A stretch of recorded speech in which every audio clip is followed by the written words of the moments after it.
my store! I have every right to be here. Sir, you need to leave now. You're all fired! The jewelry store was packed that afternoon.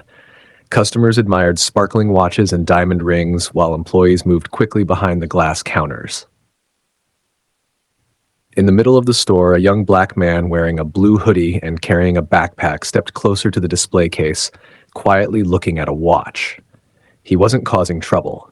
He simply leaned forward and gently placed his hand on the glass, studying the price tag. But the store owner noticed him and immediately assumed the worst.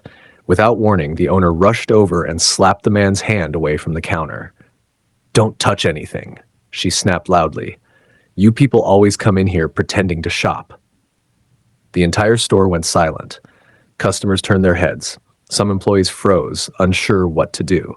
A security guard stepped closer to the man as if he were a threat. The young man slowly pulled his hand back. His expression didn't show anger, just quiet disbelief. "I was only looking," he said calmly, but the owner wasn't done. She pointed toward the door. "Leave, right now, before I call the police."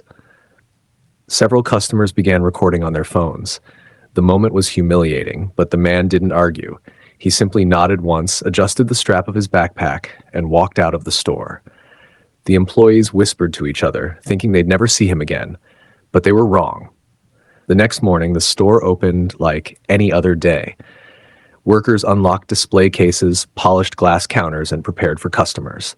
Then the front door opened. The same man from yesterday walked inside. This time, he wasn't wearing the hoodie. He was dressed in a tailored suit. Behind him were two corporate executives. The employees looked confused. The owner stepped forward with an irritated expression. "You again?" she said sharply. "I told you." One of the executives interrupted her. "Actually," he said calmly, "we're here for an announcement."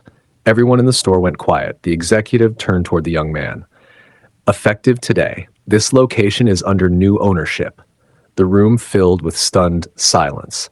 "And this," he continued, gesturing toward the man the owner had humiliated, "is the new regional director overseeing operations." The owner's face turned pale. "What?" she whispered. The young man finally spoke, his voice calm but firm. "I was sent here yesterday by corporate to quietly evaluate customer service and store management." He paused, letting the moment sink in. "And what I experienced was unacceptable." Several employees exchanged nervous glances. The man looked directly at the owner. Slapping a customer's hand, making assumptions, and publicly humiliating someone is not how this company operates. The executive beside him nodded. After reviewing the incident and the video recordings from witnesses, he said, "Corporate has decided to terminate the current management team effective immediately." Gasps spread through the store. The owner tried to protest, but security had already stepped forward. The young director looked around the room at the stunned employees and customers. "Respect isn't optional," he said quietly. "It's the foundation of everything." And just like that, the power in the room had completely changed. The man who had been thrown out the day before was now the one making the decisions. And the people who laughed, watched, or stayed silent were finally realizing that sometimes the person you underestimate is the one who holds the future of your entire career.